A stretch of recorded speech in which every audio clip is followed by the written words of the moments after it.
Welcome to Directionally Correct, a P1's podcast with Cole and Scott.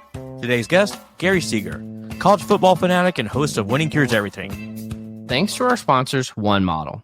One Model helps people leaders at large organizations make consistently brilliant talent decisions by unlocking the analytical value of the data dispersed across your business. One Model's people analytics platform takes all of the heavy lifting out of data extraction, cleansing, modeling, analytics, and reporting of enterprise workforce data. One Model pioneered people data orchestration and has perfected the ethical use of AI and data science for leaders who need transparent and explainable decision support systems. HR and business teams trust its accurate reports, analyses, and storytelling capabilities. Data scientists, engineers, and people analytics professionals love the combination of governance and flexibility that no other workforce insights platform can provide. To learn more, book a demo at onemodel.co/directionallycorrect. All opinions are our own and do not reflect those of any other organization. I see it as like a generational thing where there was a certain generation that you just got incentivized for speaking like very articulately. Yeah. And now like that you're actually incentivized for being more authentic, but some people haven't gotten the memo yet. And so it's just like, well, I guess that's what it's going to be. But looks like Gary joined us. Gary. Finally, can you guys hear me? Yeah. Got you, man. Okay, good. Yeah, I don't know what it is about StreamYard. So I do 4 different shows each week. So I do a total of like 7 podcasts, I guess you could say, per week. And we do StreamYard, we do Streamlabs, Talk Studio, we do Zoom, and I have to use Skype for the BetUS stuff. And all of those that I mentioned, other than StreamYard, always work flawlessly. No problem. StreamYard, for whatever reason, I've got 4 different browsers on my machine so that I can switch over if StreamYard doesn't want to work on one of them. So the one that I'm using right now is the Opera GX browser. Yeah. And it's the one that decided to work today.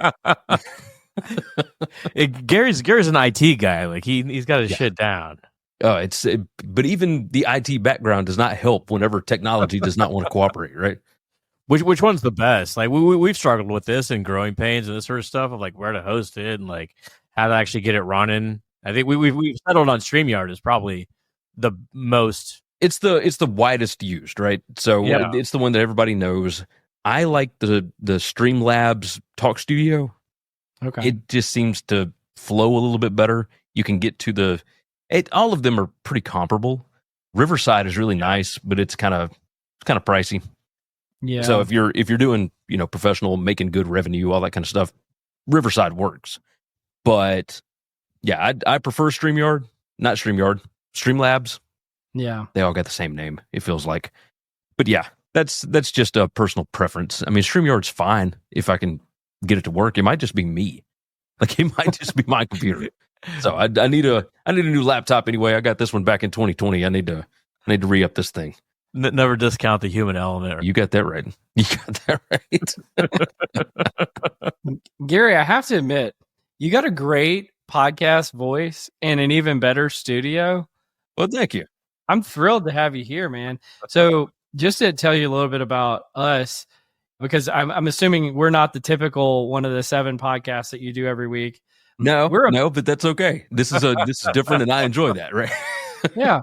Well, we're a people analytics podcast, but I take a pretty expansive definition to include, like, let's call it sports analytics within that. But both Scott and I are big college football fans too, and so this is the perfect time of year for it. Absolutely. So I guess maybe you got the TV going right now. Like we're about to kick off on a game. No, not yet. So I'll pull it up here in a little bit and whatnot. Okay. So let's see if I can explain this. I have an Apple iMac in the back over here. I've got one screen right here that is my work PC. I've got a monitor here, iPad here. So I'm command center.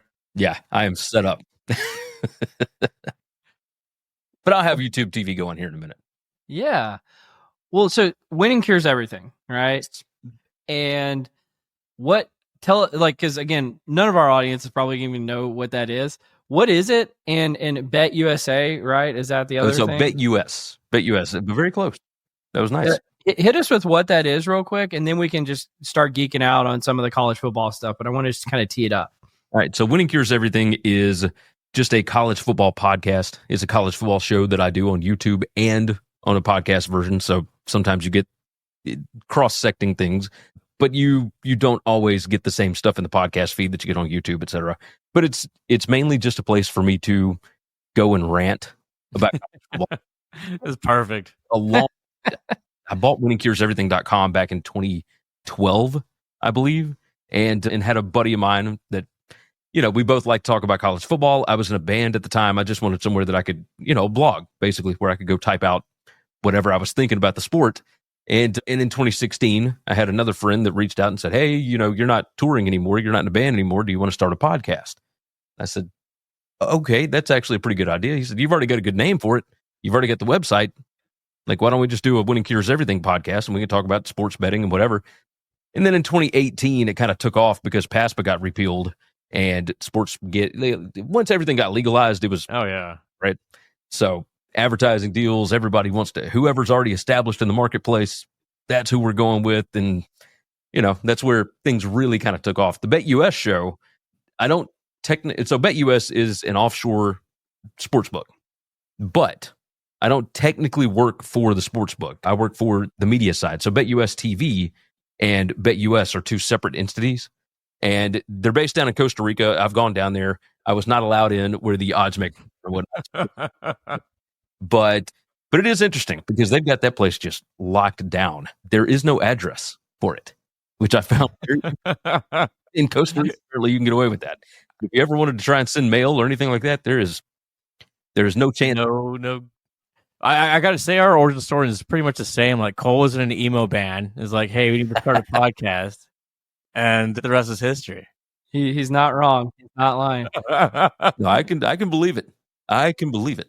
I came across you, Gary. I was cruising online. I surf college football constantly, and I think it was actually Parker Fleming started posting these like net success ratios, and that led me over to Winning Cures Everything. And I got to say that you guys are the most analytically sound and adept college football overview that I've ever seen. It's wild. You produce these weekly charts with, 30 stats for each team and predictions, which is, it's such great stuff to nerd out on. Oh, yeah. And that's the thing. I enjoy the nerding out process. The problem that you run into is you can't always quantify everything that goes into a football game. Right? Yeah. There's no way to really quantify emotion or anything along those lines. A player's girlfriend breaking up with him a week before the ball game, that kind of stuff, right? So just nerding out on the numbers is one thing, but having Kyle Hunter on the BetUS show with us, like, that guy won Handicapper of the Decade by Capper Review, and that is nuts because there are thousands and thousands of handicappers that they track, and he hits at a just absurd rate on everything, but he is the best at college football, and I don't know exactly how he does it. He doesn't use just formulas. Like, he's got a set number that he goes with, but then he manually adjusts like every game based on, well, this is where they are in the schedule, and this is what they face thus far, and he's got all kind of stuff, but he's very, very private with it. Like, he doesn't want to share it the same way that Parker and I are like, hey, here's the success rate, and here's the da-da-da-da-da. He's scouring Instagram to see who broke up with whom. Exactly. Make sure like the girlfriends are still intact. Oh, he's up at like 4:00 in the morning, just diving through everything, and I can't do it. I mean, I got kids, I got other jobs as well. I got other things that I got to do, so I can't dive in as deep as him. But this is his job. That's what he does. Well, I actually want to dive in a little deeper. So a while back, we had the guys who do some of the testing for the NFL Combine on our podcast, and it was incredibly fascinating conversation about how they're able to get analytics on things that maybe you wouldn't think were possible in the past. And so a second ago, you set something off in my mind and made a light bulb go off about there's things that you can measure and there's things that you can't measure when it comes to the football game. What are the sources of data that you guys use for the things you can measure? And then if you had a wish list for what you could measure but currently can't, or you had like a creative idea for how you could go get some of that data, what would it be? Oh, that's a great question. So Parker gets all of his play-by-play data from Sports Info Solutions, right? And it's the same one that does, what is it called? The broadcast links that go out, basically all the school official stats. So he gets all of the official data that would go out to every 134 FBS team. So Parker is a data scientist, correct? That Yes. models all this stuff. Okay. Yes, that is correct. So he works for Sumer Sports, and they do all kinds of things on, I believe, the college and the NFL side. So Okay. they're all over the place. With me, it is just publicly accessible data, right? You can get information from collegefootballdata.com. Bill does a great job over there. You can get it from teamrankings.com, has some good stuff as well. All these different stats as far as like sack rate, et cetera, right? PFF does a good job with grades. I like to dive into some of those. Who else? Is it Scholastic grades, or even like how they grade out as a player? No, how they grade out as a player. Yeah, PFF does college stats basically. We got a violation in process here. Well, Gary, what do you wish you could have that you don't have right now? What would I like to have? Man, all right, let me think. There were a couple earlier this year that I'm trying to think of. I wish that it was easier to get sack to pressure or pressure to sack ratio on quarterbacks. Yeah. But not just quarterbacks. I want it for like the whole team. I want to see what the team stats are when it comes to that. But, specific quarterbacks would be nice as well. That would be a really good one, for the other team as well. I want to know what the defense does as far as, all right, how many pressures do you get compared to how many sacks you get? Mm-hmm. Yeah. And really, as long as you pressure the quarterback, then you're good. That's the main one that I would really like to know. I want to be able to dive more into, how many fumbles versus how many you lost, that kind of stuff. That way you can kind of get a better idea of what your turnover luck has been. Because if you're fumbling the ball all the time, but you only lose like 2% of them, then at some point, there's got to be a regression to the mean. And I would like more consistent stats with that as far as publicly accessible data. See, I thought you were going to go a different direction where you're going to like have people flying drones over football practices to see who's hurt and who's not and all that kind of stuff. But no. I don't need to dive that deep. But I mean, that for an actual professional handicapper, yes, stuff like that incredibly important. For me, I feel like, okay, we know such and such starter is not going to play. Let's just say that the backup is worth 75% of what that starter was, and then we can go from there. That is one thing that I want to start diving into eventually. Yeah. Is player-led ratings, right? Because right now it's all mostly stats-based, and you've got your priors from the prior seasons and whatnot, but the priors are effectively worthless now in the transfer portal era. So I do want to, and here's the other problem that you get into. What are these players worth on one team compared to what they're worth on another team? And I don't know that you can quantify that either, at least because you can look at what they've done in a backup role, but if they've been going against other backups, then maybe they're performing better than they actually would if they were a starter. It's some of the stats get real interesting really quick. So this is why I love football or sports in general, because it's a microcosm for an entire organization which Cole and I work for, right? So it's like, if you take one high performer on one team and put him onto a different team, you got a different sort of culture over there, or like climate anyway, different sort of leadership, a different sort of project. And like, if you do like analogous for, say, a football team, maybe a run first team versus a pass first team. Right. Those are two different offenses, two different sort of mindsets, and that bleeds over into how you run your defense as well. And that same player may not perform. Caleb Williams, I think he's probably a coach killer, if I have a hot opinion there. I think that's the coach's fault, but that's it's hard to defend what happened on Thanksgiving. Definitely. Yeah. No, it's very much the same in college basketball as well, right? College basketball is much more numbers oriented, and it's kind of the same with baseball as well. If you wanted me to really dive into the weeds, I would love to get more college baseball data, because eventually, once college basketball's done, I'd like to dive more into the baseball side of it, but there's not a whole lot of publicly accessible data as far as that is concerned.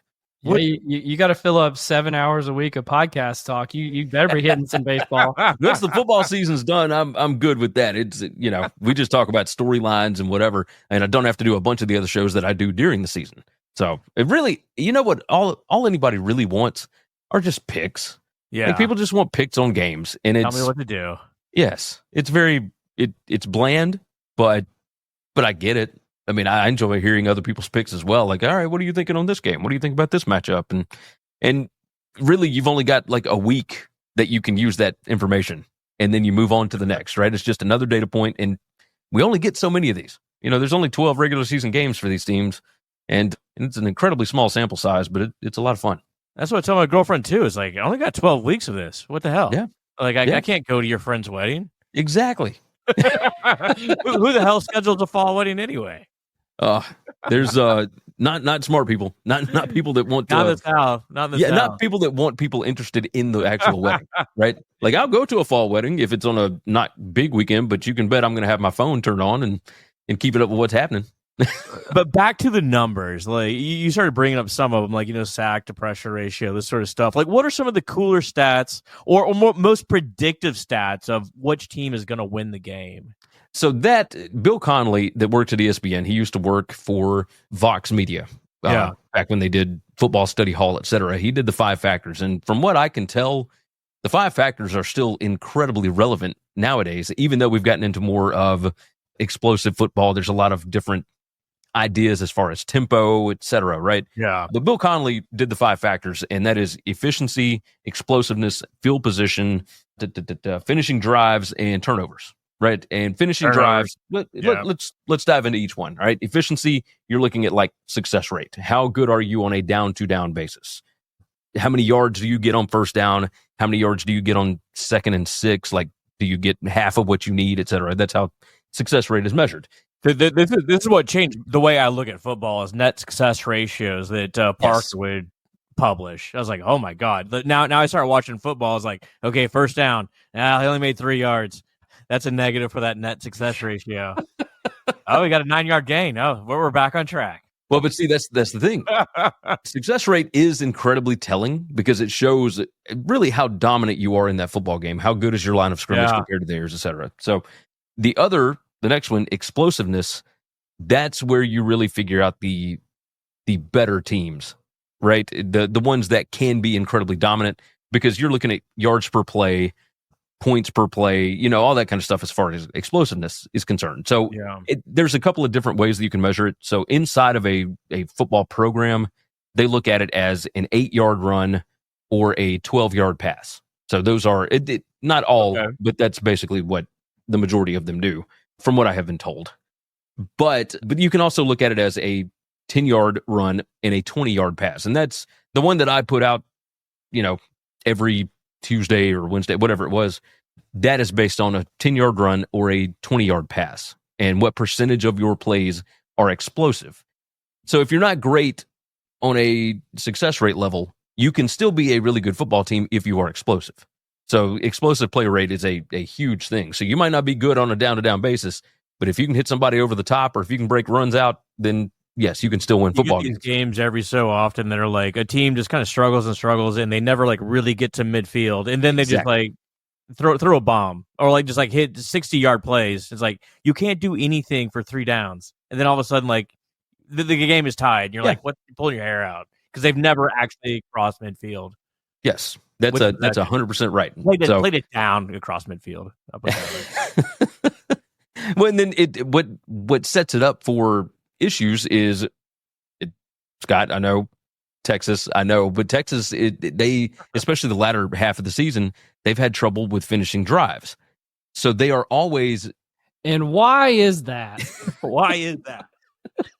I think it has to do with Isaiah Bond going down, but I also think that Quinn Ewers is hurt.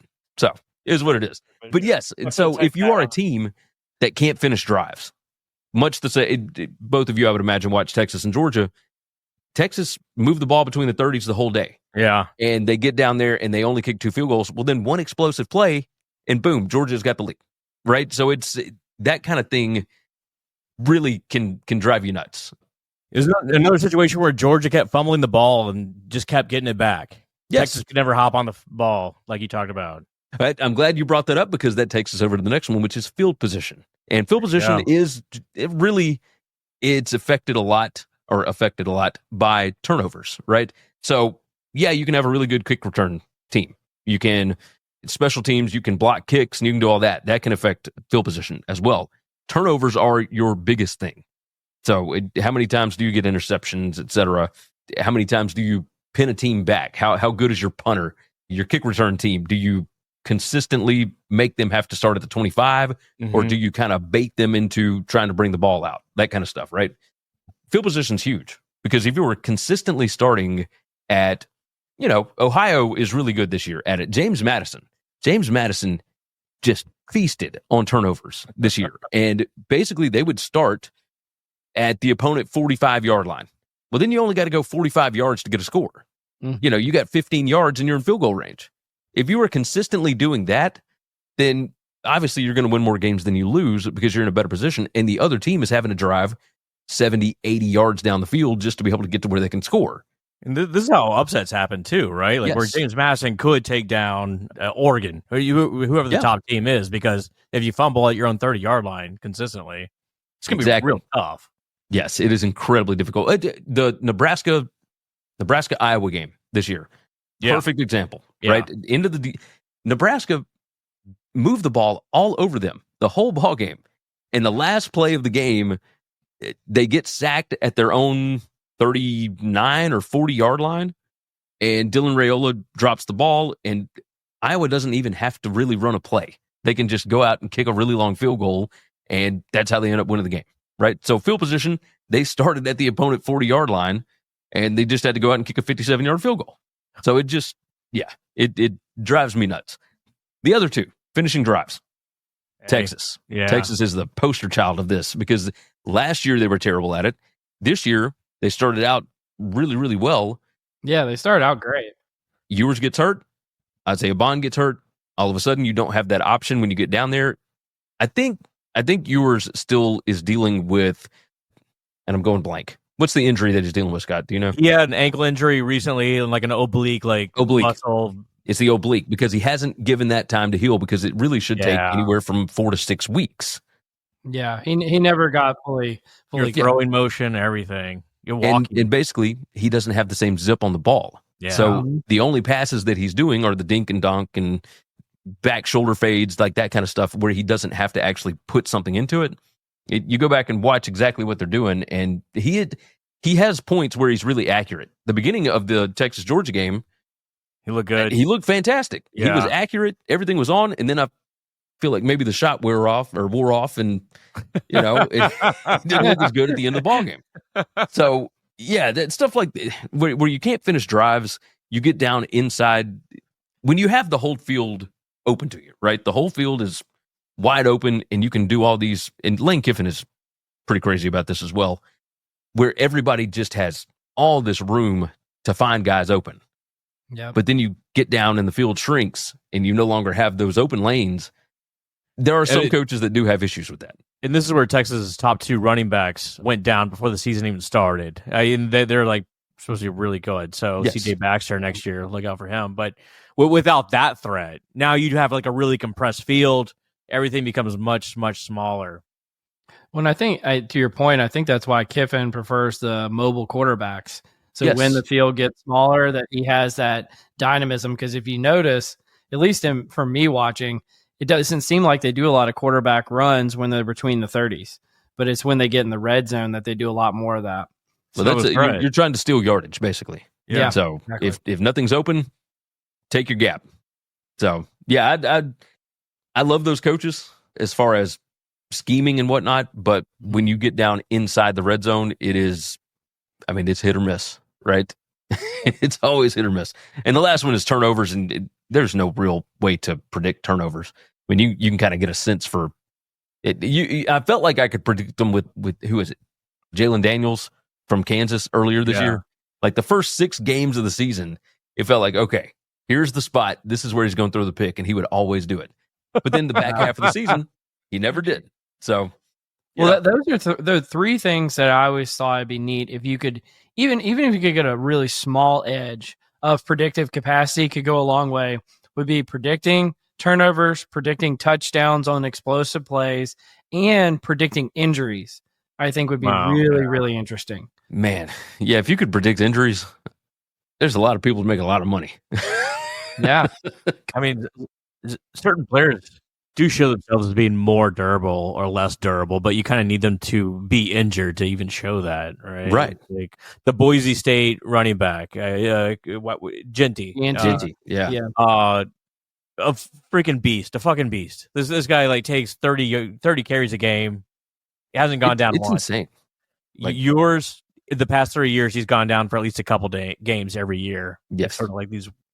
Yeah. Like always. He's always going down. Cowboys need to draft GNT. That's what we need. We're just hurting so bad.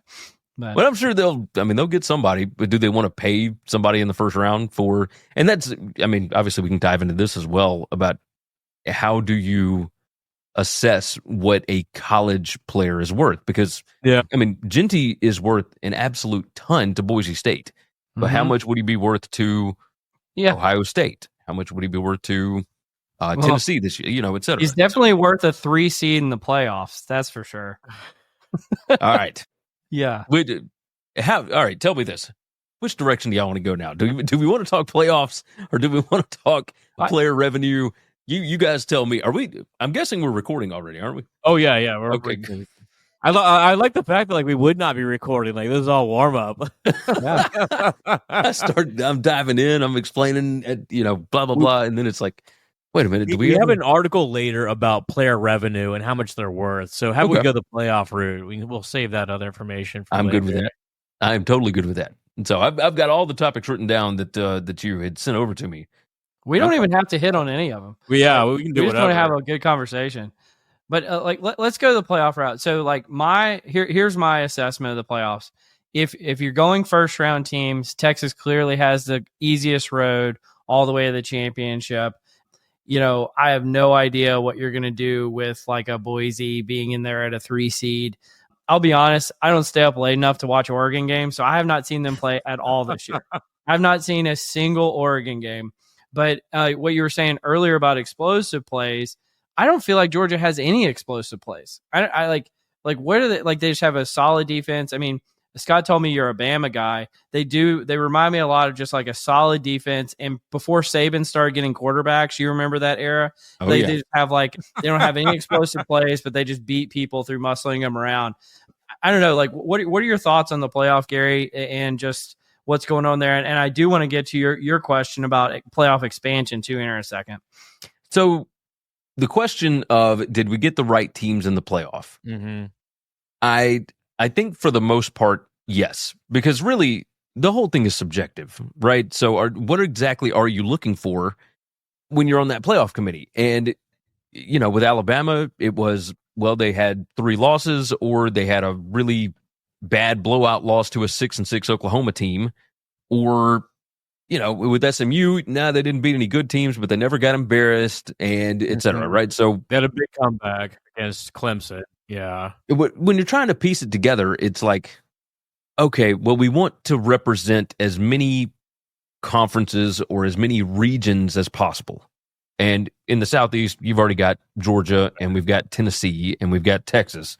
And now with the ACC, we got Clemson in, but we'd kind of like to have at least one other conference in this thing besides, so you've got Arizona State coming in, but that's really a Pac-12 team, if we're being honest. It's not a Big 12 team.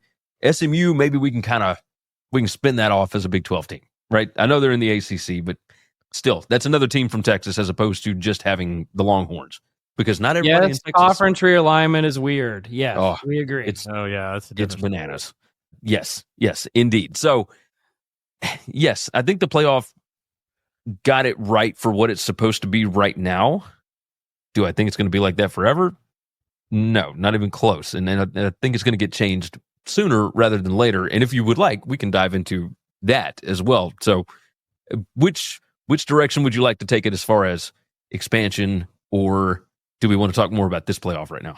Well, just talk about the playoffs in general, perhaps. I think it's clear that the SEC and Big Ten tried to finagle a way to get buys for their teams, right? But what they did not count on is that Boise State and the Big 12 may sneak in there, or at least Boise State in particular. Right. So we were not that far from having like an AAC team.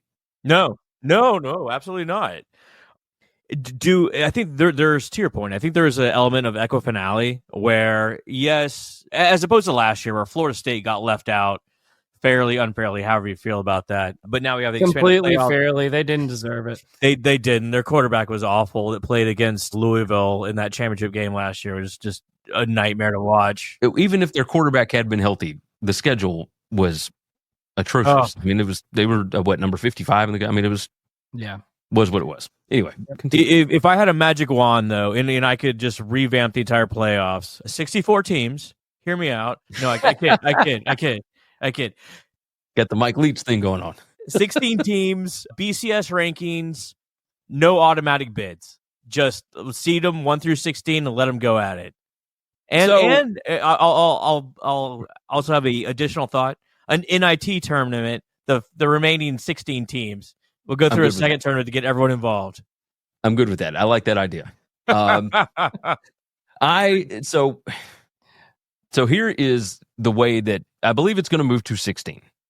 I think it's going to move to 16. Now, the Big Ten and the SEC basically govern the whole thing now, and that's effectively why they had to move to this iteration of it, because they had to have everybody on board the last time.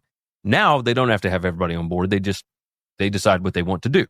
And that's why when they do the look-in clause next year, they're just going to kind of tell everybody, hey, this is the direction we're going. This is what it's going to be like from now on. They're going to change up what it takes to get in, etc.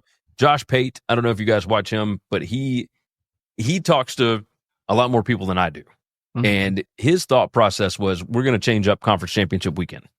And we're going to set it to where each conference gets a certain number of automatic bids. You still have to have the G5 get in there. You still have to have wild cards and that kind of stuff so that other people have a chance to get in.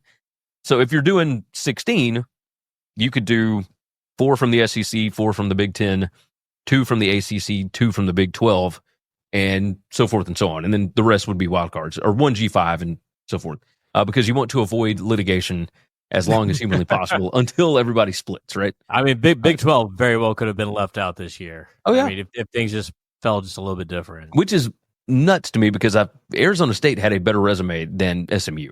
I mean, it just... Scatterboo's a problem, for sure. Yes. Yeah. Yes. And Sam Levitt's good. Like, really, really good. So Dillingham did an awesome job with that bunch. But regardless, if there is a way for you to win your way into this thing, then I think everybody's going to be pretty happy, especially if you got more wild card spots open, etc. If the SEC and the Big Ten move to 4 automatic bids, or even if it's just 3, but if you move to 4, then you reshape conference championship weekend to where the conference champions don't actually play. Yeah, you're going to have guys sitting out of conference championship games, or even teams potentially sitting out, which just seems crazy. Well, Texas and Georgia really, like, what they have done when they went over and started paying, 18, 19, 20-year-olds, who cares about the conference championship now? When you've got coaches like Lane Kiffin going out and saying, we've all been talking about this, and we don't even know if it's really worth it for us to play in the championship game. We just want to get to the playoff. But then you got to decide whether or not the kids that are on the team actually care about the playoff, because you've got a lot of guys that are opting out, that are transferring, that don't even care to play in the playoff, which is Penn State's quarterback. Yeah. Backup quarterback. Yeah. The backup quarterback. He had his own packages and whatnot. Like, he was getting into the game, but either way, I'm not saying that everybody doesn't care about the playoffs, but still. So when you look at the conference championship weekends, if your number 1 versus number 2 are already going to be in the playoff anyway, why have them play another game? Instead, if you've got a 16-team bracket, then you've got 1 versus 16, 2 versus 15, blah, blah, blah, blah. Have that be your bye weekend for the 1 and 2 seed in the SEC and the Big 10, and then the 3 versus 6 and the 4 versus 5 end up playing each other in the SEC standings. And that way you are guaranteed a spot. You can win your way in, even if you are the number 3 team in the SEC or the number 6 team in the SEC. So this year, like, South Carolina could have played against Tennessee or Alabama or whatever, right? you could have, and yes, we did see some of those matchups already. But I mean, could you imagine on championship weekend what an Alabama versus Ole Miss game would have done to get into the playoff? Yeah, it'd be nuts, absolutely nuts. So, and it's more inventory, which is this is what they all want anyway. yeah. Like they want more. So you're creating 2 football games instead of just one championship game. That the championship game doesn't really have that much stakes. Like I still think the conference championship matters, but it was not that long ago when we just decided it on the field. Like whoever had the best conference record through the season, regardless of strength of schedule, etc. Before Roy Kramer decided to package it all up and sell it for a conference championship game. And that was what, like the late 80s, early 90s. Well, the conference has gotten so big that the schedules are imbalanced now. I mean, it's other than like the way the bowls used to be, where like 1 would play 5 and 2 would play 13 and be like, well, we'll figure it out with votes. Who actually won. And that's the way that this works. Like Indiana looked like a really good team all year, right? But they will get a chance to prove it tonight, actually. Yeah, absolutely. That's such a burn. You're like, they looked like a good team. They weren't actually a good team. They were a good team. But the only time we saw them against another team that is equivalent to them or had better talent, they got destroyed. They got smoked. So, well, I mean, like on that front, based on the stats, what was the biggest upset of the year? Oh, I wrote this down. Okay, so I did this based on point spread, right? Okay. So you're looking for what was the most unexpected, whatever, like how crazy was this? The biggest one was Northern Illinois over Notre Dame. I'm glad you brought that up because Notre Dame's playing Indiana tonight, right? So that was 27.5 points. It should have never been close. But honestly, Northern Illinois kind of dominated that game. They outgained them. They had a better success rate. I mean, everything was, and that was back when Northern Illinois was healthy before they got beat up. The next one, I've got the top 5 if you would like. Yeah, let's do it. Georgia State plus 23 against Texas State. Georgia State ended up winning that game by 8. Oh. And that was it. Texas State was kind of. Do you guys know anything about GJ Kinney? No. Isn't he he's like a Mike Leach descendant, maybe? Yeah, kind of the air raid kind of thing. Now they don't run the exact same thing, but he's a descendant of that tree. He was the coach at Incarnate Word. He took over at Texas State, took them to their first bowl game last year. This year, they kind of had some dark horse playoff talk going with them because they brought in Jordan McLeod, who was the quarterback at James Madison last year. And everybody thought that he would kind of just slide in. He'll be a better fit for this offense than TJ Finley and whoever else was last year and blah, blah, blah. Texas State was not as good this year, but their offense is still legit. The problem is that some games is really good and some games is really not, and you never know when that's going to happen. So variance is an issue. Let's see. The next one that we had up, Vanderbilt plus 21.5 against Alabama. Oh yeah. That was a big one. And hey, the schedule sets up the exact same next year. Now, it'll be in Tuscaloosa, but it's the week after Alabama plays Georgia. Bama's going to Athens. They come back home, and they have to deal with Vanderbilt. This year, Vandy was coming off a bye. Alabama, of course, coming off a big win over Georgia. We'll see exactly what that looks like now that Diego Papia has won his injunction against the NCAA. So, the number 4 one was Michigan, plus 19.5 against Ohio State. Oh, wow. Yeah, I didn't even think about that. I mean, talk about like that's the big. I mean, like not on paper, but that was the biggest upset of the year. That was the shocker. I could not believe that happened. But that's the things that you cannot quantify, right? That's the kind of stuff that we were talking about. Yep. Ohio State, for whatever reason, cannot get out of their own way against that team. They have to. It's like the coaching staff was like, we have to win this game a certain way. And when you go back and watch the tape, like, because you can even go through just like the YouTube TV quick plays or key plays, whatever it's called. And if you watch, it looked like there were running lanes that were open, but Michigan was able to shut them down. So it looked like they were in the right play calls. But the problem is they continued to try to run the ball against really an NFL defensive line. When you've got wide receivers like that, why would you not try and throw it a little more often, especially when the secondary for Michigan is certainly questionable and they didn't have Will Johnson and all that. It drove me nuts, and I'm not even an Ohio State fan. Like, I cannot imagine what those Buckeyes fans were thinking. Oh, I'm here for every time Ohio State loses. I'm here for it. I'm good. This is what Texas used to do against Oklahoma for years and years and years, where I have this overarching theory of college football that the team that desperately wants that game is going to lose it. A&M did it against Texas. Texas used to do it against OU. And if you're too hyped up, you're not going to perform. But this is a little bit different animal where Ryan Day wanted to prove that he could run the ball for whatever fucking reason. No idea. You know what I don't understand? Why is there no other stadium in the country that is haunted the same way that Jordan-Hare Stadium is in Auburn? Why? Well, nobody else has a haunted stadium. Why does Auburn get to have it? I mean, I think you know. It's the Auburn people. That's yeah.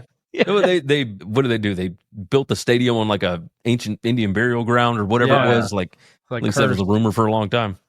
Yeah, frustrating. What's the last one here? The last one was Wyoming plus 18.5 against Washington State. So that new Oklahoma quarterback, John Mateer, Wyoming beat them 15-14 towards the end of the season. Oh wow, interesting. Yeah, Ben Arbuckle, the offensive coordinator for now Oklahoma. Arbuckle, I love Arbuckle, but it seemed like that whole team had just completely checked out at the end of the season. Because there was a point Washington State was like 8-1, 9-1, 8-1. Mm-hmm. Both them and Oregon State, somehow we're cleaning up, even though the Pac-12 was imploding, or the Pac-2, or whatever you want to call it now.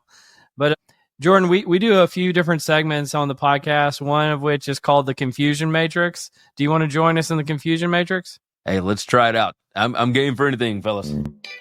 The Confusion Matrix. Real quick, we wanted to say thanks again to One Model, the AI and people analytics pioneer, for sponsoring the episode. And now back to the Confusion Matrix. Absolutely. Okay, I'm going to provide you with some controversial points. You react to them, and if Cole likes your answer, he will provide you with a social media tile that you can share with your friends and family. All right. Okay, here we go. College football rankings are simply a Ponzi scheme. So what I mean by this is that at the beginning of the year, say like number 8 LSU will beat number 5 Tennessee, made up rankings, and they just switch those rankings. Are either of them that good? Who knows? The next week, South Carolina beats Tennessee. They just switch those rankings, and they just swap these rankings, and we never really know how good these teams are until they finally fall out of the top 25. That's an interesting way to look at it. Yeah, I'll go with that. Sure, why not? Yeah. Well, one of the things I've appreciated about you so far, Gary, is you've been peppering us with some G5 references, which I love as a Louisiana Tech fan. So, like, I can tell you're not just like the rich getting richer and the poor getting poorer kind of guy in terms of college football. You appreciate the love of the sport. I do. It's the pageantry, the tradition, all of it. And it is just as big for the people in Boone, North Carolina with App State as it is in Statesboro, Georgia, as it is in Tuscaloosa, Alabama. Everybody loves college football. There just happen to be more people watching it whenever the Big Ten and the SEC play. Yeah. Like that's, you got to find that nice balance somewhere. Do you think it'll be the new AFC and NFC eventually? Like they'll just break off and create their own, or what's going to happen there? Yes. Yeah. Yes, absolutely. Because they don't play the same sport. That's not to say that, Louisiana Tech couldn't end up upsetting whoever from the SEC or whatever at some point, right? Because we've seen it. I was in the Liberty Bowl. I was in Legion Field in 1999. Nine. Yeah. Yes. When I had to sit and watch that Hail Mary pass at the end of the game. Very frustrating. Very, very frustrating. So yeah, you knew all about that. I didn't even have to bring it up. Yeah, I was there with you right before you even got it out of your mouth. Oh, I watched Alabama beat East Carolina 23-22 in like the mid 90s. Oh my god! And it was so frustrated. But yeah, I've been through the whole gamut. So when everybody calls me a Bama fan, I'm legit a Bama guy. Like I always have been, always will be, and it's not because of Nick Saban. It's because my dad went to school there, and my grandmother went to school there, and my aunt and uncle, and blah blah, the whole blah blah blah. So yeah, because all the Bear Bryant descendants that disappointed you before Nick Saban. That's exactly. Exactly. The first one that I remember watching was, Ray Perkins as the coach, and just frustrating. So I was born the same year that the Bear Bryant died, 16 days before he died. Well, I mean, like maybe it's incarnation. I mean, It might be, except I can't coach a lick, man. I can't do any of that stuff. Well, I mean, like everyone hates a loss, but I think everyone loves a win. Whether you're in Wyoming or Arizona, rushing the field, we don't do it enough. Well, I think Vandy is the one who started the trend this year because it seemed like everybody did it every week after that. But Vandy was the first one when they beat you guys. No, didn't Arkansas do it against Tennessee? Maybe. Surely. Yeah. Everybody remembers the one with Vanderbilt, but that's only because there was only like a third of their stadium that had Vanderbilt fans. There's nothing but Alabama fans. Here's a bonus one. Breakaway goalposts are absolute trash. Like, no, we got to tear down the goalposts. We can't. Okay. And now you're speaking from like a true fan perspective, right? Just pure passion. But when you start getting into legal logistics, no, that's a different story. To answer the other question, to go along with I think we should probably rush the field more. Yeah. It's fun. Like, and I think that when you're in college, especially with some of the students, probably need to go out and have more fun. I mean, you should really build like a river or a lake outside your stadium just so you can throw a goalpost in it eventually. You got to do it. Okay, check this one out. Every college football rule is better than the NFL rule. I'm talking overtime, 1 foot in, even how wide the hash marks are, 15-yard pass interference. I think every rule in college football is better than the pros. I'll disagree on one. Okay. One is the pass interference rule, where they place it at the spot of the foul versus 15 yards. I prefer the NFL rule on that, just because it incentivizes people to, pass interference when they're 40 yards down the field. I prefer the college rule because if you have a really bad matchup, you don't want the team to just throw the ball down the field and consistently, get 60 yards or whatever, right? So yeah, I prefer the college rule on that. Okay. I'm trying to think of the overtime rules and whether or not I like what they're currently doing in college. I do miss the previous when A&M played LSU to 7 full overtimes. That was amazing. Now it's a little bit watered down. Yeah. I will say on the opposite side of offensive pass interference being 15 yards seems awful in college. Check this one out. If you fumble the ball anywhere else on the field, and it gets recovered by your team, by the offense. Yep. They move it back to where the ball was originally fumbled. Why is it that if somebody fumbles the ball through the end zone, out of the back of the end zone, yep, why is that not brought back to where the ball was fumbled? Louisiana Tech versus Kansas in 2013, Ryan Higgins fumbles the ball out of the back of the end zone, and they would have beat them. And it still drives me nuts to this day. It was in the fourth quarter, and I'm sure that there's many other references, but that's the one that stings the most with me. I can believe it. It's overly punitive, but I love it. You got to be ball security, baby. That's yeah. Ball I mean, security. if you want to specify that, if you want to really emphasize ball security, then yeah. But I don't understand why the ball or why the rule is different in the middle of the field as opposed to once you get down there. I have a bunch. But I'll just end on this one. The Waterboy is the best college football movie, or best football movie. I'll back it up even. Hey, I'll go with that. I love some Bobby Boucher. Oh yeah, I'm all in on that. So right. I enjoy watching that. I can toss that on anytime. So yes, I'll agree with that one.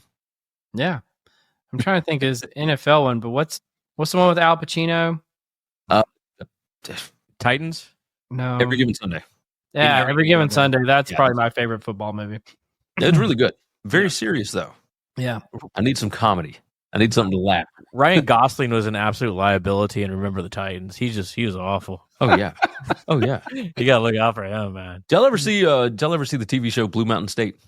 I saw a few episodes of it. Yeah, classic. Little guy humor there. Wasn't it like loosely based on Boise State too? I think it is. I think so. Yeah. I think it was. Yeah. So, but there were several college football reporters that made little pop-up cameos in that and whatnot. So I think college football fans just wanted something in the entertainment industry that they could latch on to.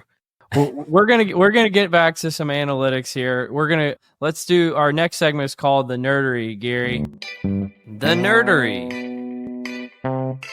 And the first one I wanted to start with is for you, Scott, about the revenue per quality college football recruit. You want to hit us with that? Yeah. So this is get back to how much is a player worth, and this is a study in 2020 by some folks at Ohio State. So think back, this is pre-COVID, so hyperinflation, pre-NIL, pre a lot of things. But they set out to understand how much is a player worth to a team, and a couple of important things here. So team performance easily measured through just wins and bowl appearances, that sort of stuff, and you can obviously quantify financial data. What is important is that Rivals.com will rate every player on a 5-point scale, 5 stars down to actually 2 stars. And these are consistent over time, so you can measure it over time. What they did is they essentially had a regression analysis, so random effects regression analysis, to understand how these players relate to overall wins and the money associated with that. And what they found is 5-star players are worth 0.31 wins per year. 4-star players are worth about 0.06 wins per year. So you get about 5 times the impact from 5-star to 4-star. 2-star players are actually reduced the win percentage by a little bit overall. So for each, so I'm going to hit you with a bunch of numbers here. The overall monetary value for a win for a school is about $830,000, right? This is for one win. So if you multiply this out, a 5-star player is worth about $650,000 in increased revenue for the school. A 4-star player is worth about $150,000 extra revenue per year. And a 2-star player actually reduces the annual revenue by about $13,000. There's a lot wrong with this study. It doesn't control for like conferences and the sort of stars that come in to these different teams, but kind of an interesting way to quantify the impact of football players and how they can impact the team. Yeah. I think it especially hurts with Texas A&M's recruiting classes where they get a bunch of 5 stars and pay a bunch of money and then they all leave before they ever see the field. that has the hurdle. But I thought the interesting thing to me with that $650,000 kind of number is I keep wondering with the NIL is when is it going to get to there's going to be like an expected value of a player and that's how much they get paid. And it sounds like that expected value should be about $650,000 for a 5-star. And so these guys that are 5 stars that are getting $2 million, $3 million, $10 million, that I think is going to turn into a bad investment at some point. Am I thinking about that right, Gary? Well, you got to look at it the same way as you would in the NFL at this point, because a quarterback would absolutely be worth $2 million. But is a left guard that's a 5-star worth $2 million? Probably not. And you're probably not going to see any guards on your offensive line getting that much money. The positions of importance, your edge rushers, your wide receivers, your, as far as explosive plays, et cetera, things that can really change the outcome of a ball game, those are the ones that are going to end up getting the most money. But it changes things as far as you just need good overall depth. There was an article at CNBC yesterday. Jason Belzer put it out, and it goes through the top 10 most valuable college athletic programs. So, Scott, you were talking about this was done at Ohio State back in 2020, right? Right. Well, a lot has changed since 2020. Yeah, so I wonder absolutely. if a win is actually worth more now. The top 10 most valuable college athletic programs, Ohio State is worth $1.3 billion. With a B. That is, we're talking about NFL properties at this point. Sure. If that's the case, exactly how much are those wins worth to them as opposed to somebody else? Like Northwestern is, I would imagine, pretty far down the list. But yeah, and I don't recall if I think this is all D1, but once again, to your point, San Diego State, not the same sort of realm as, or ULM, not the same sort of payout to the bowls that Ohio State's going to get, Michigan's going to get. And when it comes to playing there, like a player that plays for Ohio State, I would imagine is probably worth more than a player that play. And this goes into NIL. This goes into how much is a win. Like a win over a nobody program for Ohio State is worth nothing, but a win over a nobody program for Vanderbilt is worth a ton, because then Vanderbilt can get to bowl games and they can, Diego Pavia won 6 games this year, and he's talking about $1 million deal with Vanderbilt. That feels light. That feels super light. It probably but to Cole's point, is this sustainable? Like, there's only so many billionaire, boosters out there. No, yeah. Cole, this is not sustainable whatsoever. This market is going to crash. Like this gets into an area that we're really getting ahead of our skis. But do you think they'll ever have like a players' union like they do in the professional sports if they ever classify them as employees? Yes, if they ever get classified as employees, though. Yeah, and they don't want that. I say the powers that be don't want that. At this point, I could care less. I'm so tired of it.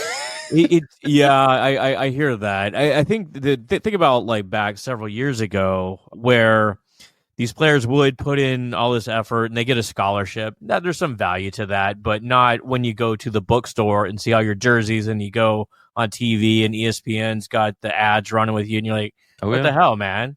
Like everyone's making money off my name, but I'm not, which is where this whole, what's his name? Steve Bannon, the one that really kind of blew things up. No, Ed O'Bannon. Ed O'Bannon. Steve Bannon's the Steve Bannon's the guy with a bunch of moles on his face. Well, maybe him too. We'll just lump all the Bannons in together.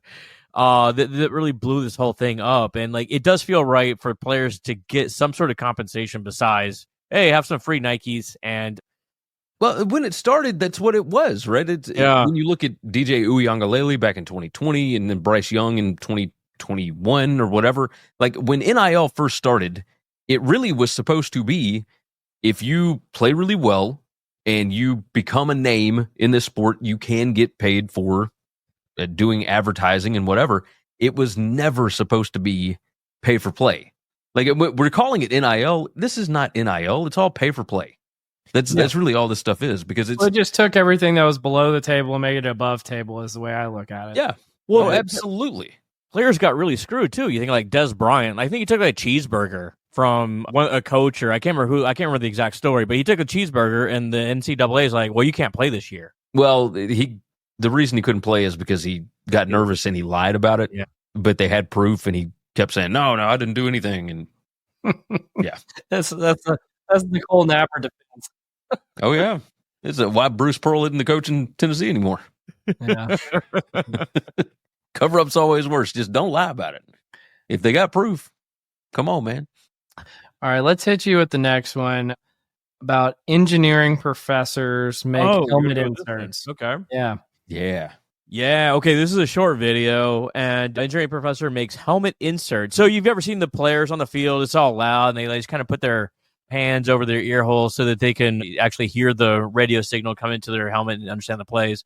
Well, this engineering professor at Michigan State University is like, yeah, I can just essentially 3D print ear hole covers. Before that, they were using duct tape, which, I mean, this feels over-engineered already. And I don't know, how much crowd noise is Michigan State actually hearing?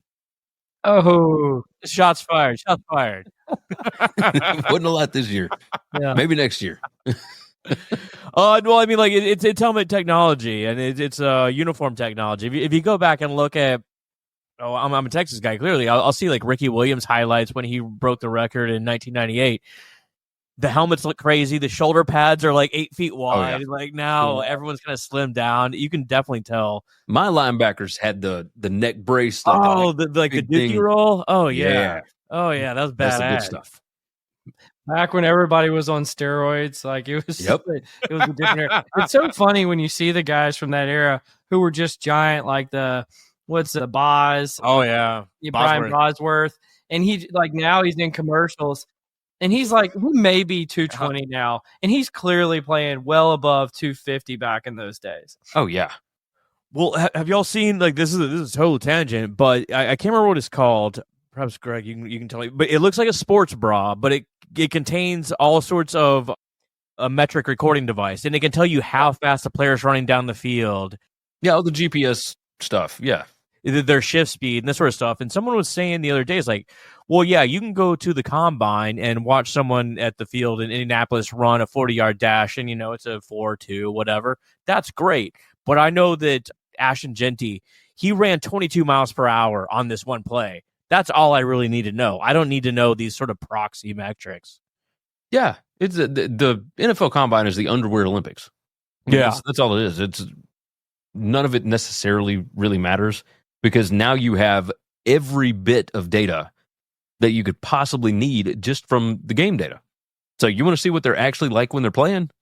That's how you do it, because it's a completely different environment in Indianapolis. Well, let me hit you with, I was going to do a different nerdy article, but I just want to hear from your perspective, why is Louisiana Tech in a bowl game this year? They're 5-7. And what happened to make that happen? And I'm assuming, Gary, that you know. And so I did some digging into it. Louisiana Tech is on the quarter system instead of the 2-semester system. So they still had all of their players on campus. That certainly helped out, because Louisiana Tech's APR was nowhere close to what it should be for a 5-7 team to get that invitation. Well, Cole and I graduated, so Air Force was the other option, because everybody else. This happened 2 weeks after the last game of the season. Yeah, it's because Marshall fired their coach, and then the whole team, went in the transfer portal. I think it was over 35 players, and they're like, we can't even fill it a team anymore. And they just dropped out. The crazy thing was the Independence Bowl had double checked with them and with the Sun Belt Conference. And Marshall and the Sun Belt had told them numerous times, we're good, we're going to be there, it's no problem. And the day of the Army-Navy game is when they said, you know what, we don't want to have anything to do with this. Like, we don't have a quarterback. We don't have, we've got entire position groups that are not going to be here. So we don't want to have to play our wide receivers at offensive line. We'd prefer not to do that against Army. So, yeah, and it makes sense. Army being the team that was still there, they had some say in who was going to be the opponent. And when they brought up Air Force, Army effectively said, no, we don't want to mess with the Commander-in-Chief trophy. We're not doing that. We're not playing them again. We already did that. Fair enough. So after that, you start looking through all the other 5-7 teams and their APRs and whatnot, and you quickly realize none of these players are still on campus. None of them are going to want to agree to play against this Army team, and they don't want to be in Shreveport the day after or 2 days after Christmas or whatever. So Louisiana Tech being right down the street, and the fact that they're on the quarter system kind of made it an easy solution, I think. And it kept ULM from getting in, which is just so beautiful. That's true. Well, Gary, it's been fantastic having you on the podcast today. Before I give you the final word, Scott, any final words for Gary? Yeah, I got two questions. One, do you have a way too early prediction for 2025 football season? No, I have no idea. Like that, we're still in the middle of this portal situation, and I can imagine Oregon is going to be good. Ole Miss is going to buy a bunch of football players. Auburn has emptied the clip on football players this season, so I would imagine that Hugh Freeze gets a little bit better next year. As far as who's going to win a national championship, but when no idea. Is Arch going to win the Heisman? It's Arch going to be at Texas. Oh, ooh! We got to see all kind of things, right? Is Louisiana Tech going to win the national championship? They are not. They're not. That would be a negative. A lot Louisiana Tech win another bowl game. Yeah, might be better. Gary, I love the pod. I love the Twitter. How can folks get in contact with you if they want to reach out? The Twitter or X or whatever you want to call it, at Gary WCE.